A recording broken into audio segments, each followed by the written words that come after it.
I'm Major Lisa Carver, 34, and I grew up being the steady one, the older sister who didn't need much attention, who got good grades without drama, and who turned that into a career in Air Force intelligence.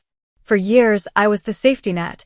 I stayed up finishing my sister's school projects, floated her rent, co-signed her first lease, and picked up the pieces every time her life spun out.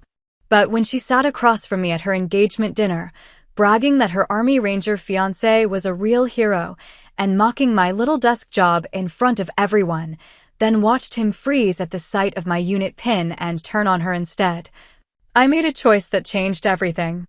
Have you ever been written off, humiliated, or taken for granted by someone you'd quietly supported for years? If you have, tell me your story in the comments. You're not the only one. Before I dive into what really happened that night, let me know where you're watching from. And if you've ever had to finally stand up for yourself after being pushed too far, tap like and subscribe for more true stories about setting boundaries and reclaiming your worth. What came after that dinner surprised all of us. I grew up being the steady one. The older sister who didn't need much attention, who got good grades without drama, who helped more than I asked for help.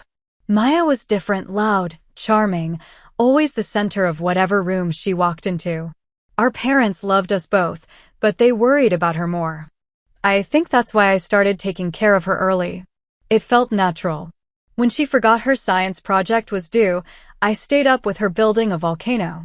When she needed gas money in high school, I split my paycheck from the grocery store. When she cried about boyfriends or friend drama, I listened for hours. I didn't mind. She was my sister. I joined the Air Force right out of college, commissioned as a second lieutenant at 23. The ceremony was small, just my parents and Maya. She took pictures and posted them everywhere, telling people her sister was so smart and in the military now. But I could tell she didn't really understand what that meant. To her, it was just another thing I did that made me boring compared to her. I was stationed at Lackland first, then moved around as my career developed. Intelligence work.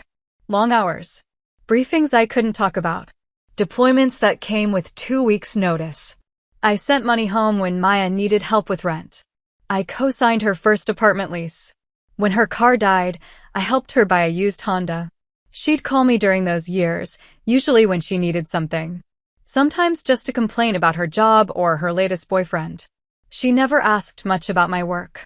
When I tried to explain, her eyes would glaze over. It sounds so technical, she'd say. I could never do something like that. I made first lieutenant at 25, then captain at 29. Each promotion came with more responsibility, more clearances, more things I couldn't discuss over the phone.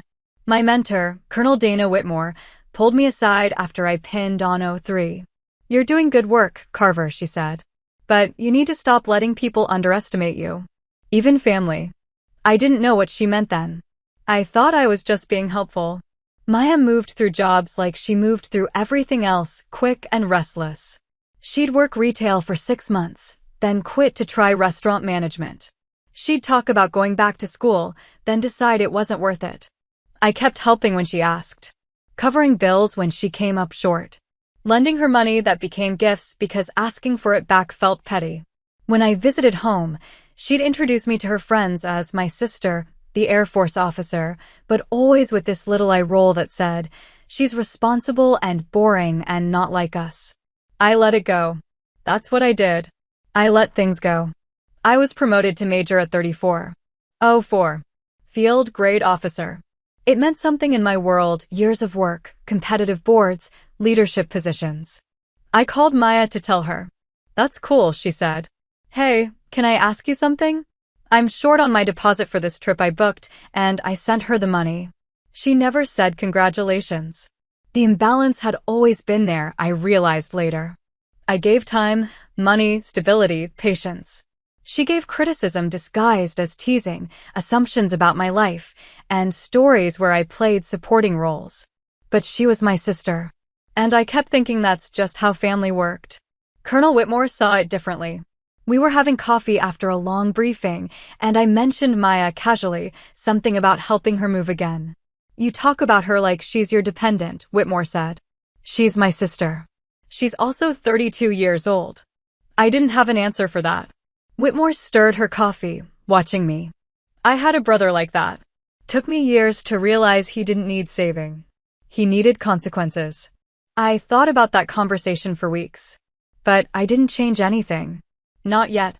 Maya started dating Eric when I was deployed to Qatar. She sent me pictures him in uniform, flexing at the gym, standing in front of a Ranger battalion sign. Her messages were full of exclamation points. He's a real hero. Special operations. Not like desk work, actual combat. I didn't take the bait. I was happy she was happy. When I got back stateside, she talked about him constantly. How tough his training was. How dangerous his job was. How he understood things regular people couldn't understand. She started using him as a measuring stick for everything, especially me. Eric says people who work in offices don't really get military culture, she mentioned once, casually, like it was just an observation. I'm sure he works very hard, I said. He does. Real missions. Real danger. I let it slide. I was used to her need to feel superior by proximity. If being engaged to a Ranger made her feel important, fine. It didn't cost me anything. Eric himself was polite enough the first time we met. A brief visit, handshakes, small talk. He called me ma'am in that automatic way enlisted soldiers do with officers. I could tell he assumed I was admin or personnel, something safe and bureaucratic. Maya didn't correct him. I didn't bother. She got louder about the distinction as their relationship went on. At family dinners, she'd steer conversations toward Eric's deployments, his training rotations, his real service. Then she'd glance at me with this little smirk. Lisa's important too. Just, different. Our mother would try to smooth it over. Both of you serve. That's what matters. But Maya had found her hierarchy, and she was on top of it. When I was selected for a competitive intelligence role and started preparing for O5 boards, Maya didn't acknowledge it. She was too busy planning her engagement party. I bought her an expensive gift, a set of crystals she'd been eyeing. I also quietly covered part of a vendor deposit when she came up short. You're such a lifesaver, she said. Then, an hour later, Eric says officers like you never see real action. But I'm sure you do important stuff too. I felt something shift in me then. Not anger. Just clarity. I started noticing the pattern. How she only called when she needed something. How every conversation somehow ended with her talking about Eric or herself. How my career, my life, was just background noise to her. I mentioned it to Whitmore during one of our regular check-ins. She's always been like this, I said. I don't know why it's bothering me now. Because you finally have enough distance to see it, Whitmore said. And because you've outgrown the role she needs you to play. I didn't argue with that. Eric proposed on a beach. Maya posted 50 pictures. I sent a congratulatory text and a generous check. She called me 3 days later, breathless and excited. We're having an engagement dinner next month. You have to come. I want you to really meet Eric. See what a real operator is like. The way she said real made my jaw tighten. I'll be there, I said. Great. Oh, and Lisa? Try not to, make it about your job or whatever. This is Eric's night. Well, our night. You know what I mean. I knew exactly what she meant. I didn't realize until later that she'd been trashing me to him for months. Building herself up by tearing me down. Painting me as the boring, overrated sister who thought she was important but really just pushed papers. I should have seen the dinner coming. But I didn't. I really didn't. The dinner was scheduled for 1800 hours at a steakhouse Maya had been talking about for weeks. I came straight from a planning meeting at Randolph, still in service dress. It wasn't ceremonial, I just hadn't had time to change. The moment I walked in, Maya's face pinched. Did you really have to wear that? I didn't have time to go home. Of course you didn't. She looked at Eric, then back at me. Always so busy and important. I ignored the edge in her voice and followed them to the table. Our parents were already seated, looking uncomfortable. They'd learned to navigate Maya's moods, but tonight felt different. Sharper. Eric stood when I approached, polite, his handshake firm. Ma'am. Good to see you again, Eric. Maya jumped in before he could respond. Eric just got back from a training rotation. Fort Benning. Ranger stuff. Intense. Sounds demanding, I said. It is, Maya said, answering for him. Not like sitting in air-conditioned offices. My father cleared his throat. My mother studied her menu. We ordered. Maya controlled the conversation, weaving between wedding plans and Eric's accomplishments. She had a way of making everything sound like a performance, like she was narrating a highlight reel. Eric mostly nodded, occasionally correcting minor details she got wrong. Then she turned to me. So, Lisa, still doing the intel thing? Still doing it? She basically does HR with acronyms, Maya said to Eric, laughing. Like, important, but not, she gestured vaguely. Boots on the ground. I took a sip of water. Something like that. Eric gave me a polite smile, the kind people use when they don't want to engage. He was looking past me, probably ready to move on. Then his eyes caught something on my lapel. His expression changed. Completely. The polite smile dropped. His eyes locked on the unit pin I'd been wearing all day without thinking about it. It was small, subtle, the kind of thing most people wouldn't notice. But Eric noticed. He went very still. Where did you get that? His voice was different now. Quiet. Focused. I glanced down at the pin. I earned it. The color drained from his face. He pushed his chair back slightly, staring at me like he was seeing me for the first time. Maya laughed, confused. What? It's just a pin. Eric, what, Lisa? He cut her off, his voice tight. Stop talking. She blinked.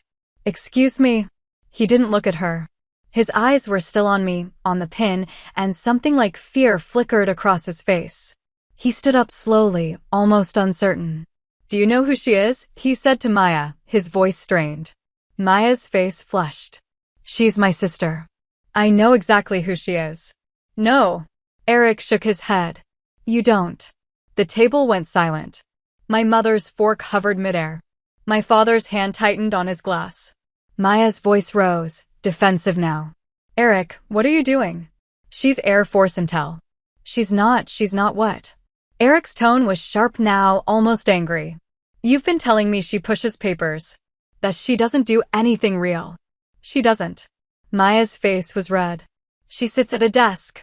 Eric finally looked at her, and the expression on his face was something between disbelief and disappointment. You have no idea what you're talking about. He turned back to me, and his posture shifted. Straighter. Formal. Respectful in a way that felt almost military. Ma'am, I apologize. I didn't realize. He stopped, swallowed. I didn't know. I kept my voice level. It's fine, Eric. It's not fine. He looked back at Maya, and his voice dropped. Do you know what that pin means?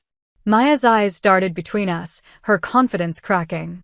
It's not just anything. He stepped back from the table. I've seen that pin twice. Once on a briefing officer before a classified op. Once on a JSSC liaison I couldn't ask questions about. He looked at me again. I shouldn't even be seeing it here. My mother's hand went to her mouth. Maya stared at me, her expression twisting into something ugly. You're doing this on purpose. I'm not doing anything. You are. Her voice cracked. You're trying to ruin my night. You can't stand that Eric is someone important, so you have to, pull rank? At my engagement dinner. I stayed seated, calm. I didn't say a word, Maya. You didn't have to. She stood now, shaking. You wore that uniform. You wore that stupid pin. You wanted this to happen. That's not true. Yes, it is. She turned to Eric, desperate. Tell her. Tell her she's overreacting. But Eric wasn't looking at her anymore.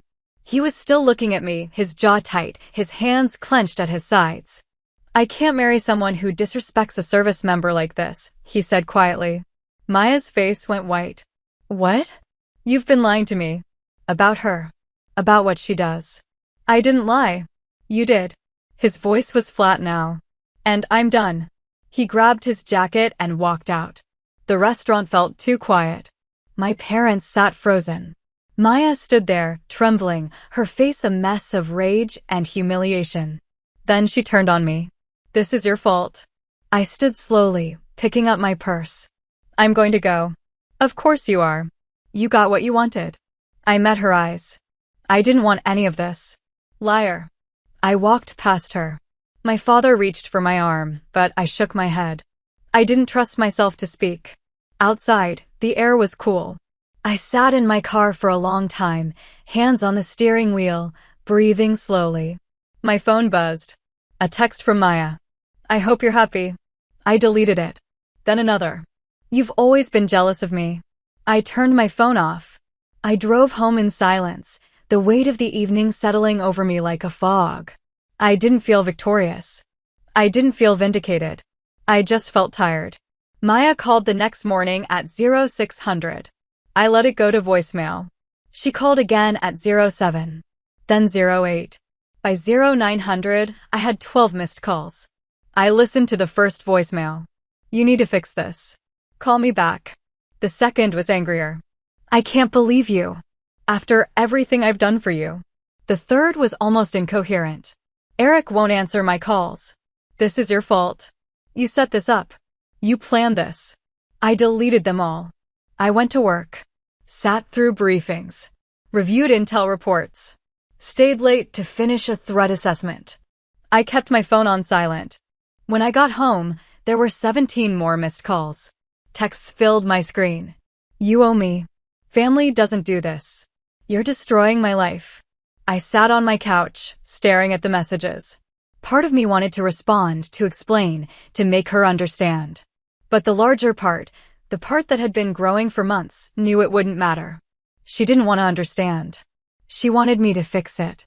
To make Eric come back. To restore the version of reality where she was special and I was small. I thought about calling Colonel Whitmore, but I didn't need her advice anymore. I already knew what I had to do. I opened a new message to Maya. I'm not going to engage with this. When you're ready to have a calm conversation, I'm here. But I'm not going to be your target. I sent it. Then I muted her number. 2 days later, my mother called. Honey, Maya is really struggling. I know. She's saying you humiliated her on purpose. I closed my eyes. I didn't, Mom. I believe you. But she's telling the family a different story. She's saying you wore your uniform to intimidate Eric. That you made him leave. That's not what happened. I know. Your father and I were there. But you know how she gets. I did know. Maya had always been good at rewriting history. At making herself the victim. What do you want me to do? I asked. My mother sighed. I don't know. I just hate seeing you two like this. I hate it too. But I can't keep rescuing her from herself. There was a long pause. You're right, my mother said quietly. You're absolutely right. We hung up. The calls from extended family started the next week. Aunts, uncles, cousins, all with the same message. Just apologize. She's your sister. Family is supposed to forgive. I gave them all the same answer. I didn't do anything wrong. Some of them pushed back. Others went quiet. A few surprised me by saying they understood. My uncle, a Navy vet, called me separately. I heard what happened, he said. Your sister's been telling everyone you pulled rank. I didn't. I know. I know what that pin means. Or at least, I know enough to know it's not something you wear for show. I didn't respond. You did the right thing, he said. Setting boundaries. It's hard, but it's right. It doesn't feel right. It never does. But it's necessary. After he hung up, I sat in the silence of my apartment. I thought about all the years of covering for Maya. All the money, the time, the emotional labor. I thought about how I'd convinced myself it was love. Maybe it was. But it was also enabling. Colonel Whitmore had said something once, during a leadership training. You can't protect people from the consequences of their choices. All you can do is make sure your boundaries are clear. I'd nodded at the time, thinking she was talking about subordinates. But she'd been talking about everyone. A week later, Eric sent me a message through LinkedIn. Man, I wanted to apologize again for the dinner. I had no idea who you were, and I should have handled that situation better. Maya and I have ended our engagement. I take full responsibility for not asking the right questions sooner. Thank you for your service. I read it 3 times. Then I responded. No apology necessary. I wish you well. He didn't reply. I didn't expect him to.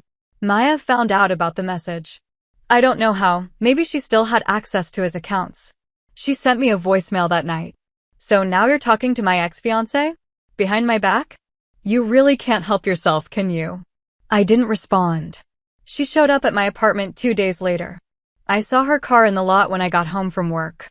She was sitting on the steps, arms crossed, eyes red. I almost turned around. Almost got back in my car and drove somewhere else. But I didn't. I walked up to her. Maya, you can't ignore me forever. I'm not ignoring you. I'm setting boundaries. She laughed bitterly.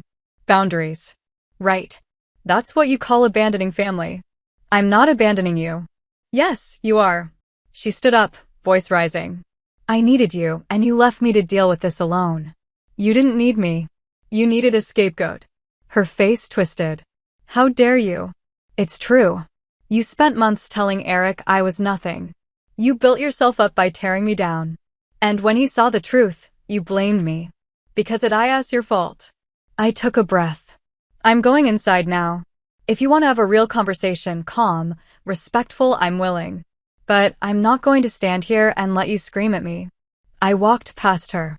She grabbed my arm. Please. Her voice broke. Please, Lisa. I'm sorry. I don't know what to do. I looked at her hand on my arm. Then at her face. For the first time in weeks, I saw past the anger. She looked scared. Lost. But I also knew that if I gave in now, nothing would change. Let go, I said quietly. She did. I love you, I said. But I can't keep saving you. You need to figure this out on your own. I went inside and locked the door. She stayed on the steps for 20 minutes. I watched from the window. Then she got in her car and left. I didn't hear from her for 3 months. Work became my anchor. I threw myself into the intelligence cycles, the briefings, the operational planning that filled my days and often my nights. My team was preparing for a major exercise with JSOC elements, coordinating assets across multiple theaters. The kind of work that required precision, discretion, and stamina. Colonel Whitmore noticed. You're here late again, she said one evening, finding me in the SCIF at 2200 hours. Just finishing the assessment. It was finished yesterday. I looked up from my screen. She was standing in the doorway, arms crossed, expression knowing. You're allowed to process what happened with your sister, she said. I'm fine. Carver, I've known you for 6 years. You're a lot of things, but fine isn't one of them right now. I sat back in my chair. I don't know what to do with it. The anger. The guilt. Why guilt? Because she's struggling. And I'm the one who could help her, and I'm choosing not to. Whitmore pulled up a chair. You're choosing not to enable her. That's different. Doesn't feel different. It will. Eventually. She paused. You know what the hardest part of leadership is? Watching people fail when you could prevent it. But sometimes they need to fail. It's the only way they learn. She's my sister, not my subordinate. The principle's the same. You can't grow for her. She has to do it herself. I nodded, not trusting my voice. Whitmore stood. Go home. Get some sleep. That's an order. I left at 2300, drove through empty streets and lay in bed staring at the ceiling until 0400. Sleep came in fragments. The next morning, I had an email from my mother. Maya moved back home. She lost her apartment. She's not doing well. I'm not asking you to fix it. I just thought you should know. I read it twice. Felt the familiar pull, the urge to call, to send money, to make it better. But I closed my laptop and got ready for work. 2 weeks later, my father called. She's looking for work, he said. Actually looking. She applied to 6 places this week. That's good. She asked about you. Didn't say much, but she asked if you were okay. Something in my chest loosened slightly. What did you tell her? That you were doing well. That you loved her. That you were waiting for her to be ready. Thanks, Dad. She's growing up, he said. Slowly. But she is. I wanted to believe that. The promotions list came out in April. I'd been selected for Lieutenant Colonel. Oh, 5. The result of years of work, multiple boards, and evaluations that measured everything from technical competence to leadership potential. Colonel Whitmore called me into her office the day the list posted. Congratulations, Carver. Well deserved. Thank you, ma'am. You'll pin on in 6 months. I'm recommending you for the Joint Task Force position. If it goes through, you'll be working directly with SOCOM elements. I felt the weight of it. The responsibility. The trust. I won't let you down. I know you won't. You never have. I told my parents that evening. They were thrilled, proud, full of questions about what it meant. I tried to explain in terms they'd understand. It's a big deal, my father said. It is. Have you told Maya? I hesitated. No. Maybe you should. I didn't answer. That night, I drafted a text to her 3 times. Deleted it 3 times. Finally, I just sent something simple. I made Lieutenant Colonel. Thought you should know. She didn't respond for 2 days. Then, finally, congratulations. Just 1 word. No emoji, no follow-up. But it was something. I didn't push. Summer came. I moved to a new assignment, started working with teams I'd only interfaced with remotely before. The work was intense, classified, and deeply satisfying. I was good at it. Better than good. I bought a house. Small, but mine. I decorated it slowly, deliberately. No rush. I had a backyard for the first time since leaving home. I planted tomatoes and herbs, things that required patience and care. My mother sent pictures of Maya. She'd gotten a job at a marketing firm. Entry-level, but stable. She'd cut her hair, looked thinner, tired but focused. She's different, my mother wrote. Quieter. More serious. I studied the photos. Tried to see the sister I'd grown up with. The one who needed me. The one I'd protected. She looked like a stranger. In August, my uncle invited me to a family barbecue. I almost declined. Too much risk of drama, too many opinions. But he insisted. Maya will be there, he said. But so will 20 other people. You can handle it. I went. She was in the backyard when I arrived, talking to a cousin. She saw me immediately. Our eyes met across the lawn. She didn't smile, but she didn't look away either. I nodded. She nodded back. We didn't speak for the first hour. I helped my aunt set up tables, talked to cousins I hadn't seen in years, avoided the corner where Maya stood with a small group. Then, around 1700 hours, she walked over. Hey. We stood there, awkward, the space between us full of months of silence. You look good, she said finally. The house thing. Mom told me. Thanks. You too. The job sounds solid. It's okay. Better than before. Silence again. I'm sorry, she said quietly. For all of it. The dinner. The calls. The things I said. I didn't respond immediately. I wanted to make sure I heard her correctly. I was jealous, she continued. I've been jealous of you my whole life. And I hated that, so I turned it into something else. Made you small so I could feel big. Maya, let me finish. She took a breath. Eric breaking up with me was the worst thing that ever happened to me. But it was also the best. Because I had to actually look at myself. At what I'd been doing. And I didn't like what I saw. I felt something crack in my chest. Not breaking. Opening. I'm not asking you to forgive me, she said. Not yet. I know I have to earn that. But I wanted you to know that I see it now. What I did. What you did for me all those years. I see it. I never wanted you to fail, I said. I know. But I needed to. I really did. We stood there as the sun moved lower, casting long shadows across the grass. Around us, family laughed and talked and ate. Normal. Easy. Can we try again? Maya asked. Slowly? I thought about it. Really thought about it. About boundaries and consequences and the difference between helping and enabling. Yes, I said. Slowly. She smiled, tentative and real. Okay. We didn't hug. Didn't make grand promises. We just stood there, 2 sisters starting over from a place of truth instead of obligation. It was enough. The months that followed weren't perfect. Maya and I rebuilt slowly, carefully, like engineers working on a damaged foundation. We texted occasionally. Short messages. How was your week? Saw this and thought of you. Nothing heavy. She came to my promotion ceremony in October. Stood in the back with our parents, watching as I pinned on Lieutenant Colonel. Afterward, she hugged me. I'm really proud of you, she said. Thank you. I mean it. I know I never said it before, but I am. I always was. I just didn't know how to handle it. I squeezed her shoulder. I know. We went to lunch after, just the 2 of us. sat in a small cafe near base, and talked like adults. She told me about her work, about the campaigns she was helping develop. She asked about mine, and when I said I couldn't talk about most of it, she nodded. The pin, she said. From the dinner.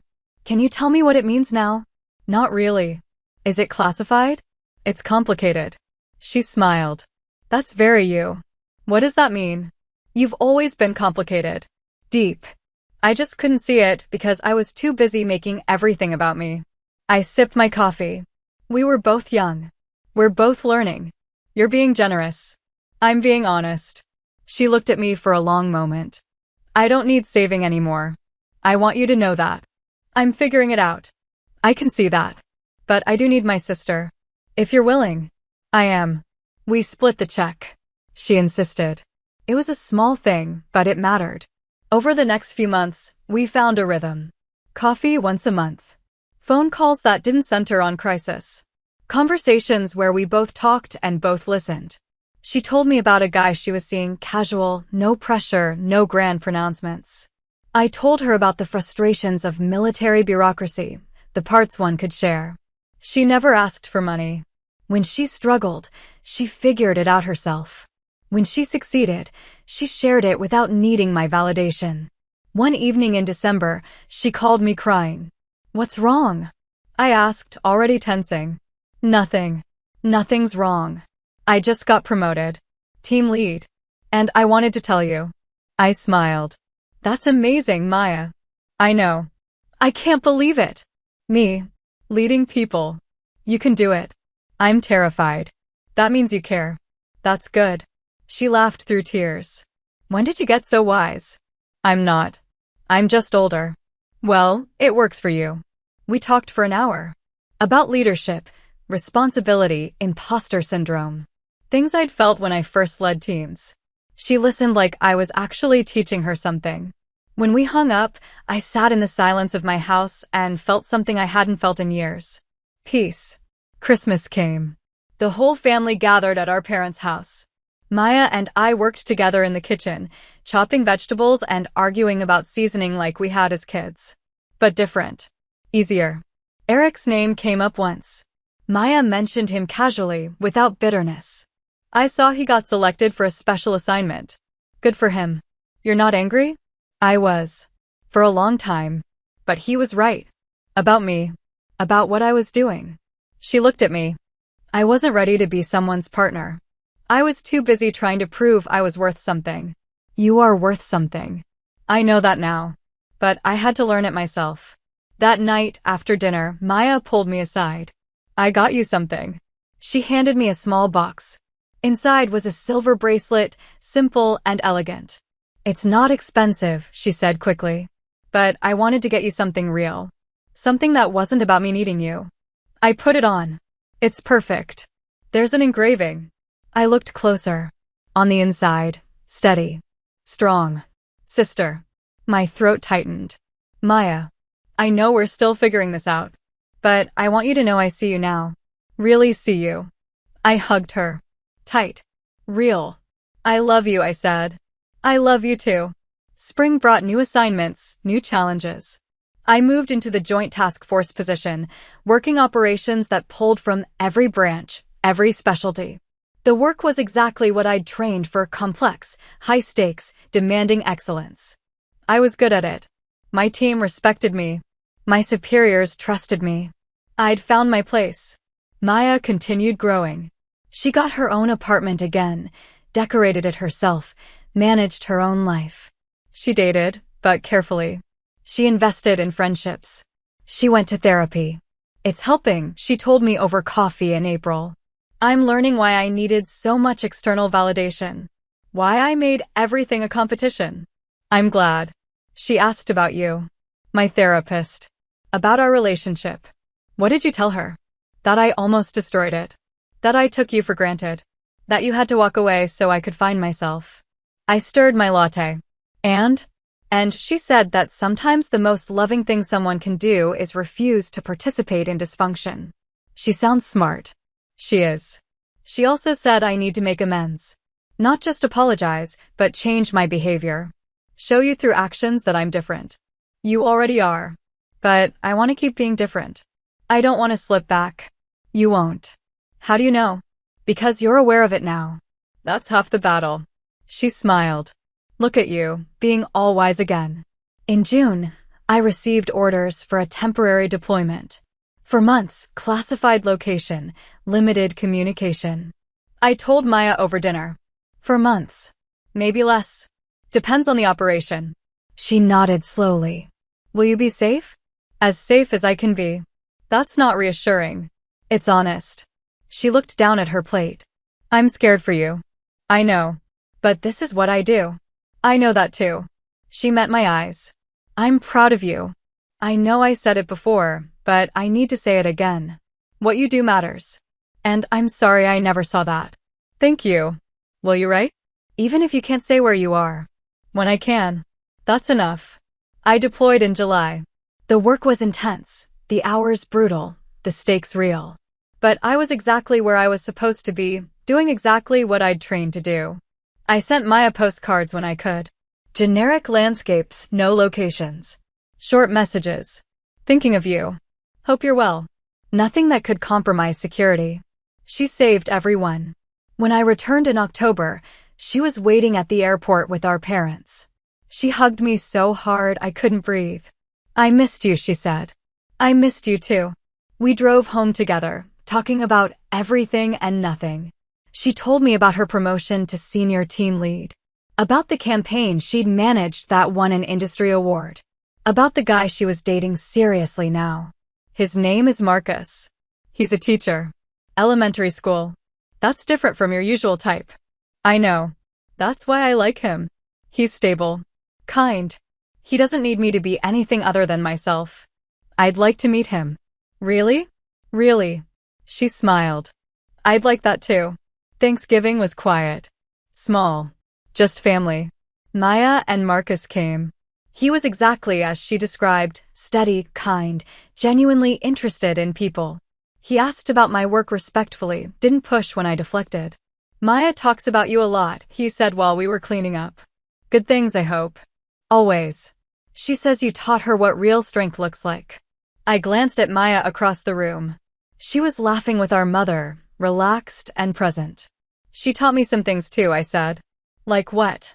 That boundaries aren't walls. They're bridges.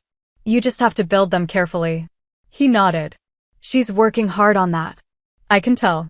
That night, as everyone was leaving, Maya pulled me aside again. Thank you for giving me another chance. You earned it.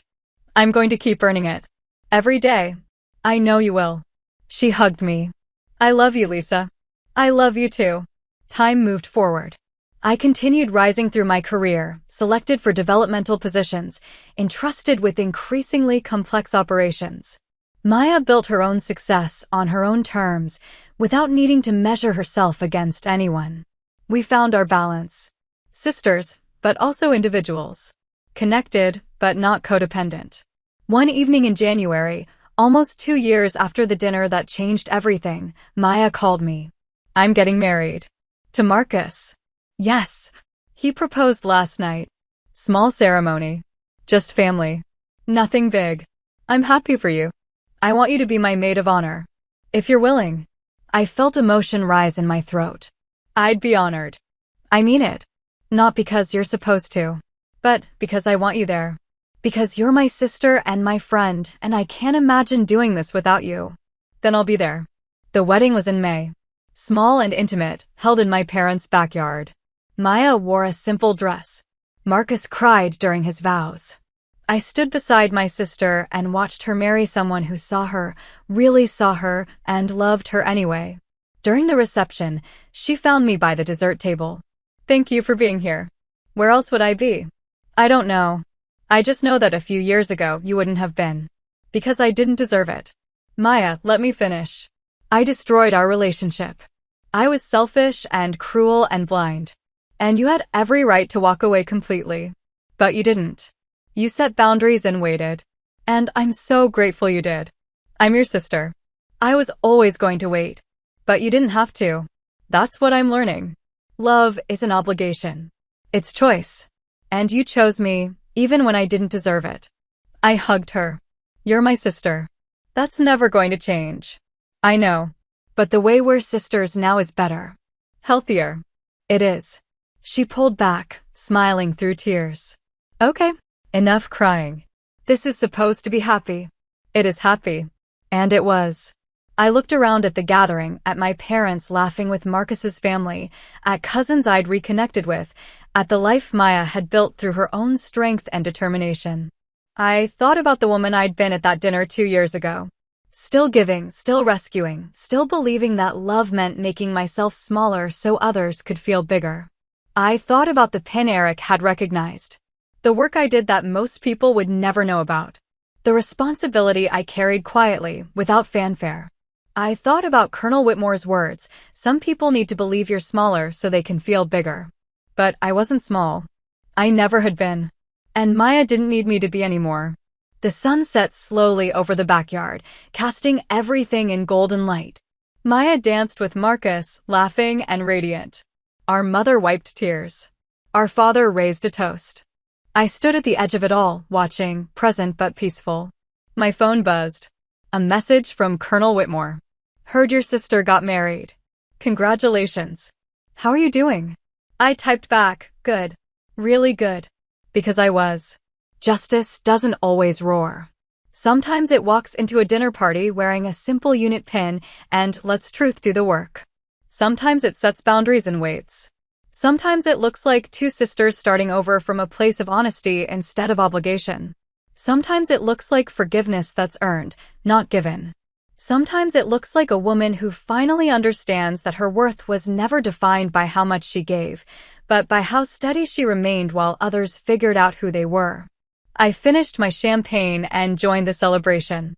Not as the rescuer or the protector or the one who made everything okay. Just as Lisa. Major Lisa Carver, soon to be Lieutenant Colonel. Sister. Officer. Friend. Enough. More than enough. Exactly who I was always meant to be. 15 years changes everything and nothing. I'm 49 now, a full colonel with 26 years of service. Oh, 6. The rank I once thought was impossibly distant, reserved for officers who seemed to exist in a different stratosphere. But here I am, wearing the eagles on my shoulders like they've always belonged there. My office at the Pentagon overlooks the Potomac. Not a corner office. Those go to the generals, but respectable earned. The walls hold commendations, unit photos, and a single framed picture of my promotion ceremony to Lieutenant Colonel. Maya is in the background of that photo, barely visible, but I know she's there. I'm drinking coffee at 0630 when my assistant knocks. Ma'am, your 0700 is here early. Send them in. Captain Jason Mitchell enters, crisp in his service dress, carrying a folder thick with briefing materials. He's nervous, I can see it in the way he stands, the slight tremor in his hands. This is his first solo brief to a senior officer. Relax, Captain, I say. I don't bite before 0800. He smiles, some of the tension leaving his shoulders. Thank you, ma'am. We spend the next hour going through intelligence assessments, threat matrices, coordination requirements with SOCOM elements. He's thorough, well-prepared, asks smart questions. Reminds me of myself at that rank. When we finish, I close the folder. Good work. You're ready for the larger brief. Thank you, Colonel. How long have you been in? 6 years, ma'am. Came in through ROTC. Family? Wife and a daughter. 3 years old. I nod. It gets harder before it gets easier. The balance. But it's possible. Did you have to choose, ma'am? Between career and family? It's a bold question, but I respect the courage it took to ask it. I chose the career, I say honestly. Not because family wasn't important, but because this was my calling. Everyone's path is different. He nods, absorbing this. Dismissed, Captain. He leaves, and I turn to my computer. Emails from 3 different agencies, a request for my input on a joint task planning board, a meeting invitation from the deputy director. The work never stops. I've learned to love that about it. My phone buzzes. A text from Maya. Lunch this week? I'm in DC for a conference. I smile and type back, Thursday, 1200. The usual place. She responds with a thumbs up emoji. Some things never change. Maya lives in Denver now.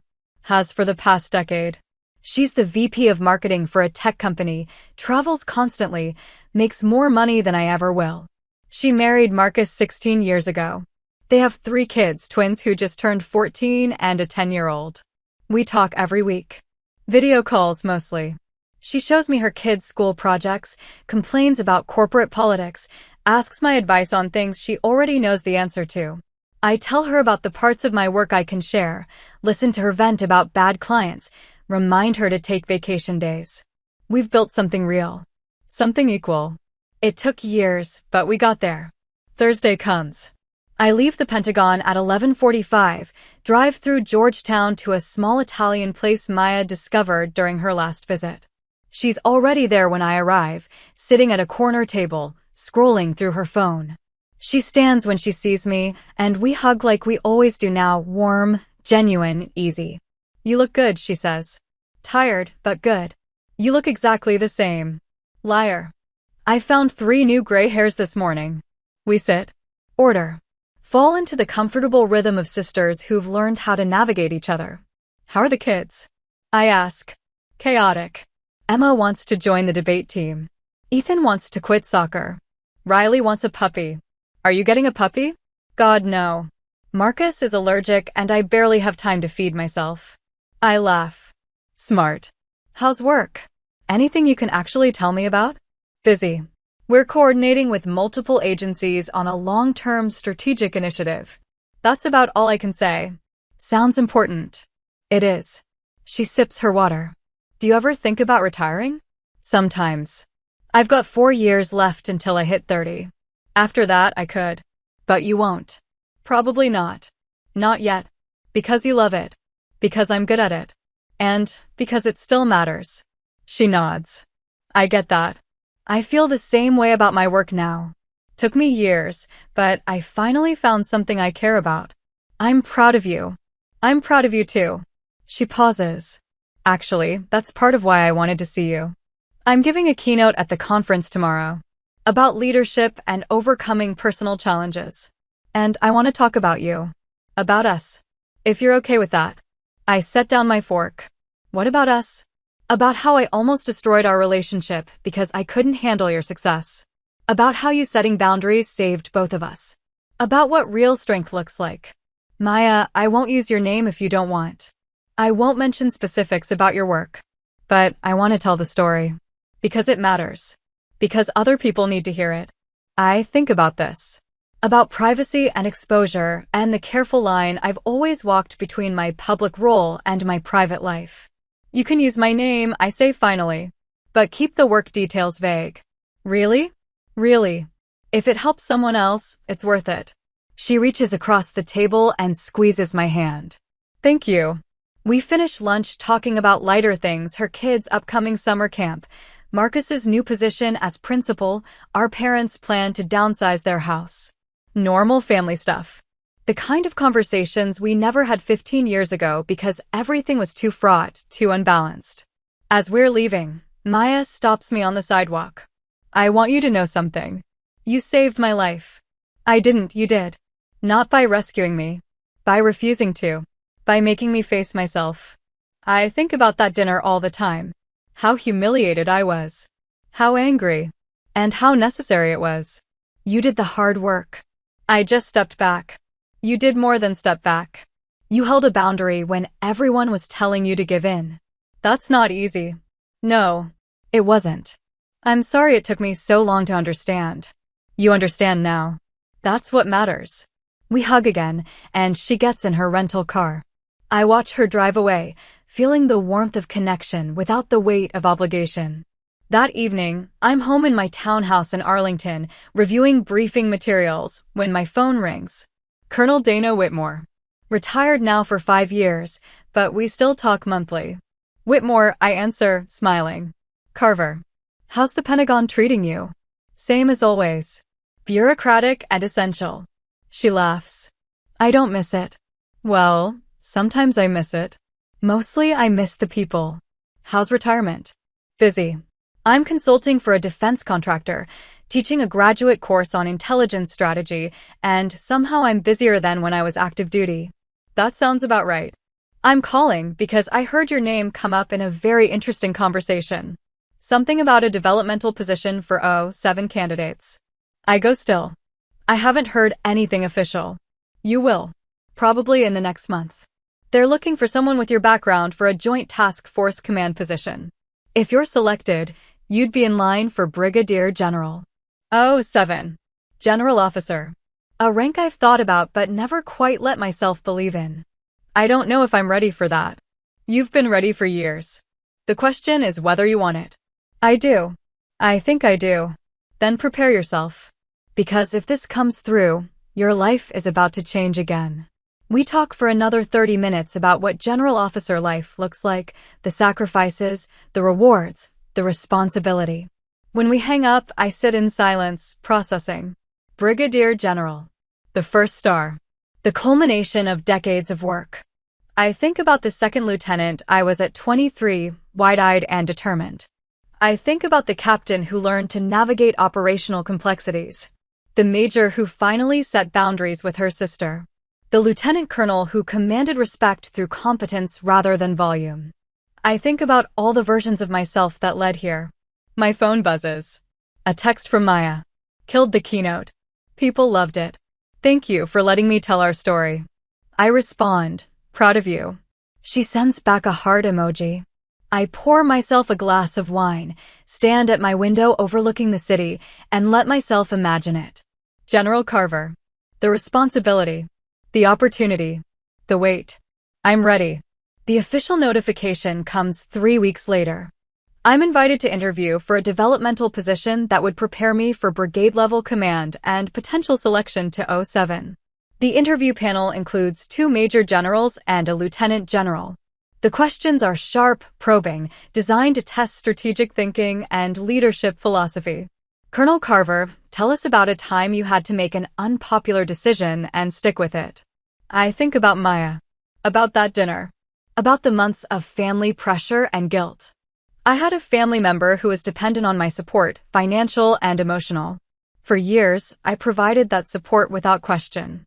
But eventually, I realized I was enabling destructive patterns rather than helping. I made the decision to step back, to set clear boundaries, despite significant pressure to maintain the status quo. What was the outcome? Short term, it was painful. The relationship fractured. Extended family criticized the decision. But long term, it allowed that family member to develop independence and self-sufficiency. Today, our relationship is healthier and more balanced than it's ever been. How did you know you were making the right choice? I didn't. Not at the time. But I trusted my assessment of the situation and committed to the decision. Leadership isn't always about knowing you're right. Sometimes it's about making the best choice you can with the information you have and seeing it through. The general nods, makes a note. The interview lasts 90 minutes. When I leave, I have no idea how I did. But I know I represented myself honestly. 2 months later, I'm selected. The developmental position comes with a promotion timeline. If I perform well, I'll be on the O7 board in 18 months. I call Maya first, before our parents, before anyone. I got it, I say when she answers. The general thing? The path to it, yeah. She screams. Actual screaming. I have to hold the phone away from my ear. Oh my God. Lisa. This is incredible. It's not a sure thing. I still have to, you'll make it. I know you will. You sound very confident. Because I know you. You're the most competent person I've ever met. They'd be stupid not to promote you. I smile. Thanks, Maya. I'm serious. You've worked your entire life for this. You deserve it. We talk for an hour.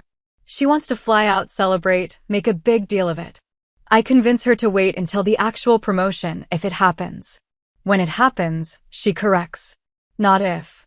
When. The next 18 months are the most demanding of my career. The developmental position puts me in direct coordination with 4-star generals, interagency directors, and international partners. I'm responsible for strategic planning across multiple theaters, managing operations I can't discuss with anyone outside my cleared circle. The work is exhausting and exhilarating. I travel constantly, short deployments, strategic meetings, coordination sessions. I sleep in hotels and military quarters, eat meals in SIFs, spend hours in video conferences with time zones I can barely track. Maya texts me regularly. Remember to eat. Drink water. You're doing amazing. Marcus sends pictures of the kids. Our parents call every Sunday, whether I can answer or not. I'm sustained by the work, but also by the knowledge that I have people who care about me without needing me to be anything other than myself. The promotion board meets in March. I won't know the results for months. I continue my work, not allowing myself to hope too much or plan too far ahead. In June, I'm in a planning session when my assistant interrupts. "Ma'am, the general needs to see you." I excuse myself, heart pounding. This could be anything. But the timing feels significant. Lieutenant General Morrison is behind her desk when I enter. She gestures for me to sit. "Colonel Carver, congratulations. You've been selected for promotion to Brigadier General." Everything goes quiet. Then loud. Then quiet again. "Thank you, ma'am. The ceremony will be in September. You'll assume command of the Joint Intelligence Brigade in October. Any questions?" "No, ma'am. Thank you for the opportunity. You earned it, Carver. Don't forget that." I leave her office in a daze. Walk back to my own office, close the door, and just breathe. Brigadier General. I made it. I call Maya before the official announcements, before the congratulatory emails, before anything else. When? She demands. September. I'm coming. All of us. Marcus, the kids, everyone. You don't have to, Lisa. We're coming. This is happening. Accept it. I laugh, tears in my eyes. Okay, you're coming. Damn right we are. The promotion ceremony is held at the Pentagon on a clear September morning. The room is full, colleagues, mentors, subordinates, friends. My parents sit in the front row, both crying before it even starts. Maya sits beside them with Marcus and the kids. The twins look bored. Riley keeps asking when the important part happens. Colonel Whitmore is there, wearing her dress blues even though she's retired. She catches my eye and nods. Lieutenant General Morrison presides. The ceremony is traditional, formal, precise. My accomplishments are read aloud, deployments, awards, positions held. It sounds like someone else's life. Then Maya and Marcus are called forward to pin on my stars. I hadn't known this was happening. I'd assumed it would be Morrison or another senior officer. Maya's hands shake as she pins the first star. "I'm so proud of you," she whispers. Marcus pins the second. "Thank you for showing my kids what excellence looks like," he says quietly. I swallow hard, fighting to maintain composure. The oath is administered. I repeat the words I've said before, but they mean something different now. More weight. More responsibility. When it's over, people line up to congratulate me. Handshakes, salutes, brief conversations. It takes an hour to get through everyone. Finally, I find my family. Riley hugs my legs. "You look fancy, Aunt Lisa." "Thank you, Riley." Emma, one of the twins, studies my stars. "Does this mean you're really important now?" "It means I have more responsibility." Ethan, the other twin, looks skeptical. "What do you actually do?" Maya laughs. "Ethan, don't interrogate your aunt at her promotion ceremony." "It's okay, I say. I work with people from different parts of the military and government to solve complicated problems and keep people safe." "That's vague," Ethan says. "It has to be. A lot of what I do is classified." "That means secret," Emma explains to Riley. "I know what classified means," Riley insists. I catch Maya's eye. She's smiling, eyes bright with tears and pride and joy. Our parents take approximately 1,000 pictures. Marcus coordinates a family photo. Maya stands beside me, not in front, not behind, just beside. Equal. That evening, there's a reception. More handshakes, more congratulations, more conversations about the future. I'm gracious, professional, present. But when it's finally over, when I'm alone in my townhouse with my stars sitting in their case on my desk, I let myself feel it. All of it. The pride. The exhaustion. The satisfaction of a goal achieved through decades of work. The knowledge that I did this myself on my own terms, without compromising who I was. I think about the woman I was at that dinner 15 years ago. Still learning to value herself. still accepting less than she deserved. I think about the pin Eric recognized. How that moment of truth changed everything. I think about Maya, how she fell apart so she could rebuild herself into someone real. I think about boundaries and consequences and the long road to mutual respect. My phone buzzes. A text from Maya. Today was perfect. You were perfect. I love you. I type back, love you too. Thank you for being there. Always. I set my phone down and look at the stars again. Silver, gleaming, earned. Tomorrow, I'll start the work of commanding a brigade. I'll make decisions that affect hundreds of people. I'll coordinate operations across continents. I'll carry the weight of the rank I've worked my entire adult life to achieve. But tonight, I'm just Lisa. Daughter. Sister. Aunt. Friend. General.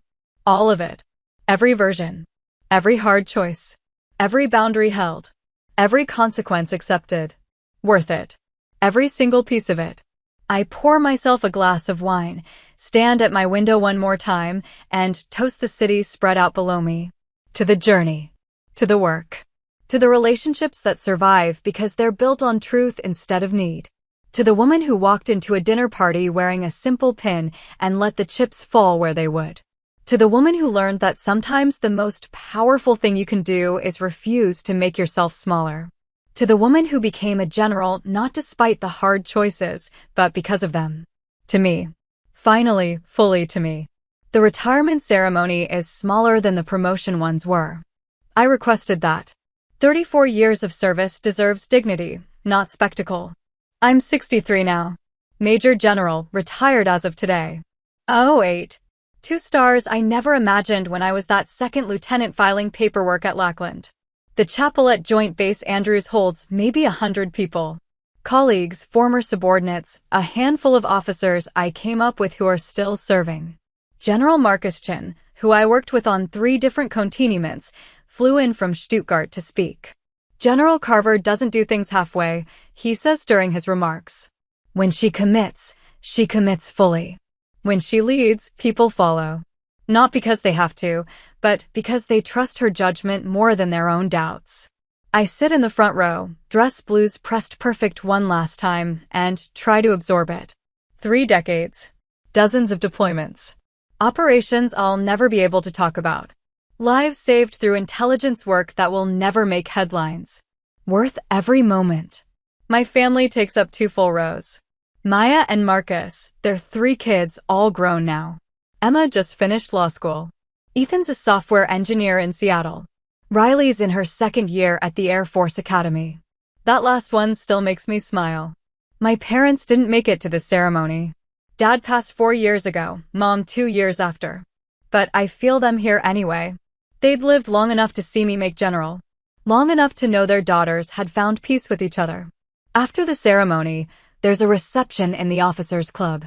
More handshakes, more stories, more gratitude than I know what to do with. Riley finds me near the dessert table, looking sharp in her cadet uniform. How does it feel? She asks. Surreal. Final. Right. Any regrets? I think about this. Really think about it. No, not about the career. What about the personal stuff? Never getting married, no kids of your own. I smile at her. I have you. And Emma and Ethan. And a career that mattered. That's more than enough. She hugs me. I'm going to make you proud. You already do. Maya appears with champagne. Stop hugging the general, Riley. I've known her longer. Riley laughs and drifts away to talk to some of my former staff officers. Maya and I step out onto the terrace.